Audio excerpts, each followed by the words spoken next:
My name is Sudha Dharmishtha from MS school. आज हम grade 7 Hindi subject में चैप्टर 3 सच्चा हीरा देखेंगे।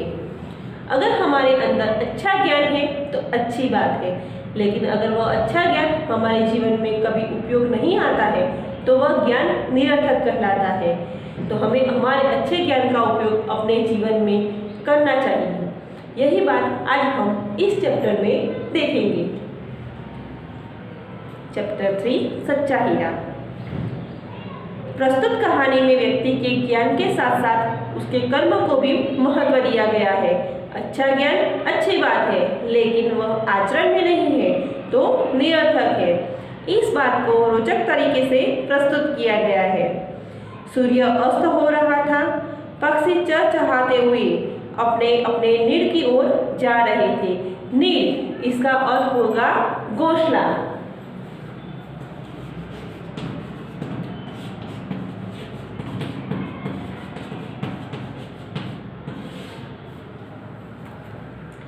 तो जब सूर्य अस्त होता है तो आपने भी आकाश में देखा ही होगा कि जो पक्षी होते हैं वो वापस अपने घोंसले की ओर जा पड़ते हैं।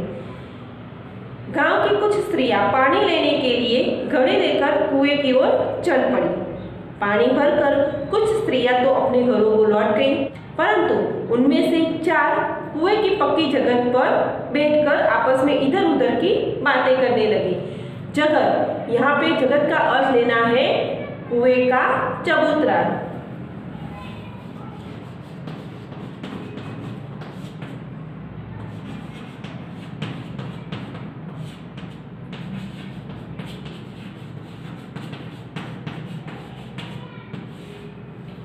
तो गांव के जो स्त्रियां पानी भरने के लिए आई थी उनमें से जो 4 स्त्रियां हैं वह वहां पे जो कुएं का चबूतरा है वहां पे बैठ गई। कुएं का जो चबूतरा किसे कहेंगे तो कुएं के आसपास मिट्टी या सीमेंट का बनाया हुआ जो स्थान होता है उसे कहते हैं। तो वहां पर वह बैठकर इधर उधर की बातें करने लगी। इधर उधर की बातें करना यह एक मुहावरा है। इसका अर्थ होगा गप्पे लगाना।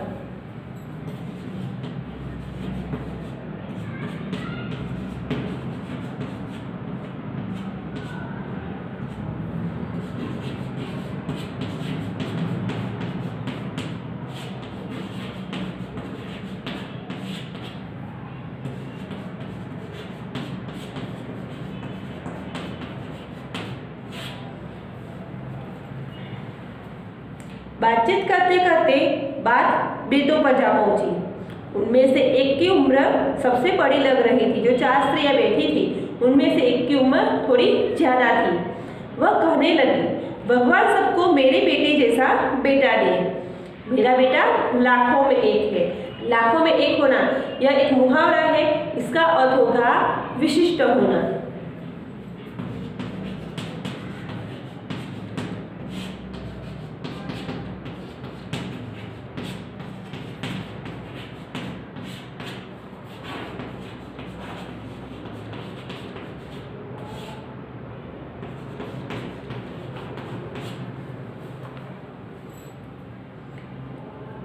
उसका कंठ बहुत मधुर है। अब देखो, कंठ यानी कि इसका अर्थ होगा गला, लेकिन हमें यहाँ पे लिखना है कंठ यानी आवाज। तो जो उसकी आवाज है वह बहुत मधुर है। वह बहुत अच्छा गाता है। उसके गीत को सुनकर कोयल और मैना भी चुप हो जाती है। लोग बड़े चाव से उसका गीत सुनते हैं। चाव से यानी कि लगन से, प्यार से उसका गीत सुनते हैं। वह इतना अच्छा गाता है कि कोयल और मैना भी उसके गीत सुनने के लिए चुप हो जाती है। उसकी बात सुनकर दूसरी स्त्री का मन हुआ कि वह भी अपने बेटे की प्रशंसा करे। जो दूसरी स्त्री है उसको भी लगता है कि मैं भी अपने बेटे की प्रशंसा करूं, उसकी तारीफ करूं। मन होना यह एक मुहावरा है। इसका अर्थ होगा इच्छा होना।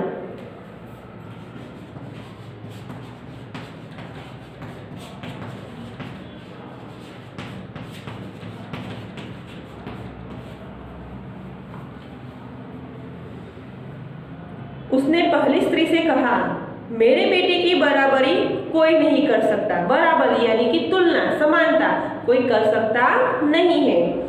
वह बहुत ही शक्तिशाली और बहादुर है। शक्तिशाली यानी कि बलवान। तो वह बहुत ही बलवान है और बहादुर है। वह बड़े बड़े बहादुरों को भी पछाड़ देता है। पछाड़ देना यह एक मुहावरा है, इसका अर्थ होगा गिरा देना या हरा देना।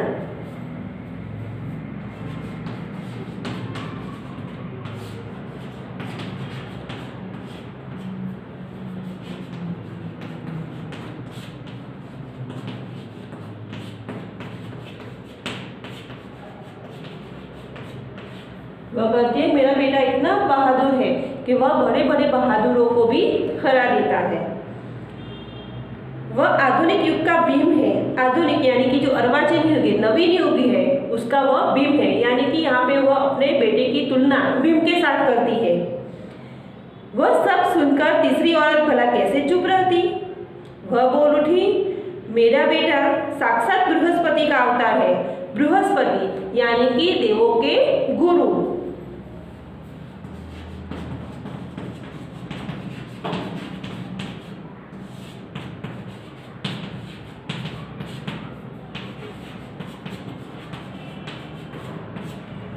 तो वह कहते हैं कि मेरा बेटा बृहस्पति का अवतार है। वह जो कुछ पढ़ता है एकदम याद कर लेता है। ऐसा लगता है मानो उसके कंठ में सरस्वती का निवास हो। कंठ में सरस्वती का निवास होना यह एक मुहावरा है। उसका अर्थ होगा पढ़ाई लिखाई में तेज होना।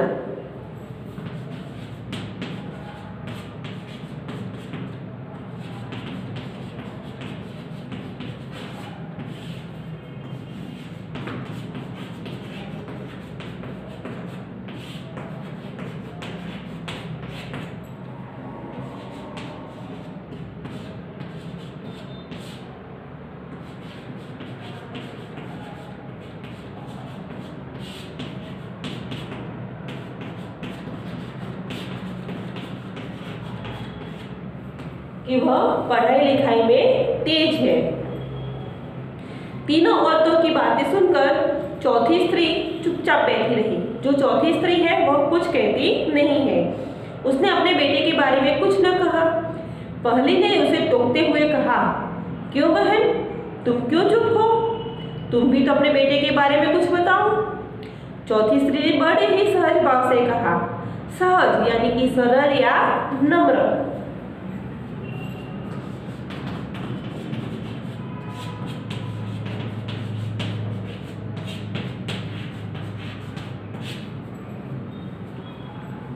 तो वह सहज भाव से कहती है कि मैं अपने बेटे की क्या प्रशंसा करूं?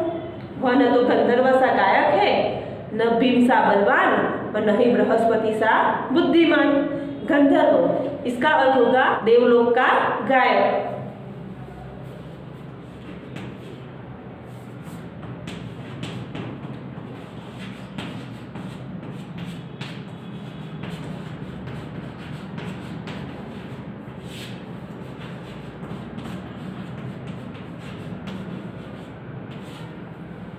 कि वह गंधर्व जैसा गायक नहीं है और ना ही भीम जैसा बलवान है और ना ही वह बृहस्पति जैसा बुद्धिमान है, तो मैं उसकी क्या प्रशंसा करूं? कुछ समय बाद जब वे सब घड़े सिर पर रखकर लौटने लगे, तभी किसी गीत का मधुर स्वर सुनाई पड़ा। सुनकर पहली स्त्री बोली, सुनो, मेरा हीरा गा रहा है। तुम लोगों ने सुना उसका कंठ कितना मधुर है? हीरा यानी कि अच्छा बेटा। वो कहती है पहली स्त्री कि देखो कि तुम सुनो कि मेरा बेटा जो है वो कितना अच्छा गा रहा है। आपने उसका कंठ सुना कितना मधुर है। तो वह लड़का गीत गाता हुआ उसी रास्ते से निकल गया जो वो स्त्रियां जा रही थी। तो उसी रास्ते से वह गीत गाता हुआ उसका लड़का निकल जाता है। उसने अपनी माँ की ओर कोई ध्यान नहीं दिया। इतने में दूसरी स्त्री का बेटा उधर से आता दिखाई दिया। दूसरी स्त्री उसे देखकर गर्व से बोली, देखो वह मेरा लाडला बेटा आ रहा है। लाडला यानी कि प्यारा बेटा आ रहा है। शक्ति और सामर्थ्य में इसकी बराबरी कौन कर सकता है? वो जो आ रहा था उसके चलने की जो धप थी वह देखकर और उसका जो शरीर है वह देखकर बताती उसकी ओर इशारा करते हुए कि देखो उसकी बराबरी कौन कर सकता है। वह यह कह ही रही थी कि उसका बेटा भी उसकी ओर ध्यान दिए बिना ही निकल गया। वह भी अपनी माँ की ओर देखता नहीं है और निकल जाता है वहाँ से। वे कुछ आगे बढ़ी तो एकाएक तीसरी स्त्री का बेटा उधर से संस्कृत के श्लोकों का पाठ करता हुआ निकला। थोड़े आगे जाते हैं तो जो तीसरी स्त्री है उसका बेटा है वह संस्कृत के श्लोकों का पाठ करते हुए आगे बढ़ रहा है। उसके उच्चारण से ऐसा लग रहा था मानो उसके कंठ में साक्षात सरस्वती विराजमान हो। वह इस तरह से उच्चारण कर रहा था, बोल रहा था कि ऐसा लगे कि उसके कंठ में, उसके गले में साक्षात सरस्वती माता बैठी हो। तीसरी स्त्री ने गदगद स्वर में कहा, देखो यही है मेरी गोद का हीरा। गदगद स्वर में कहना यानी कि आनंदित होकर कहना।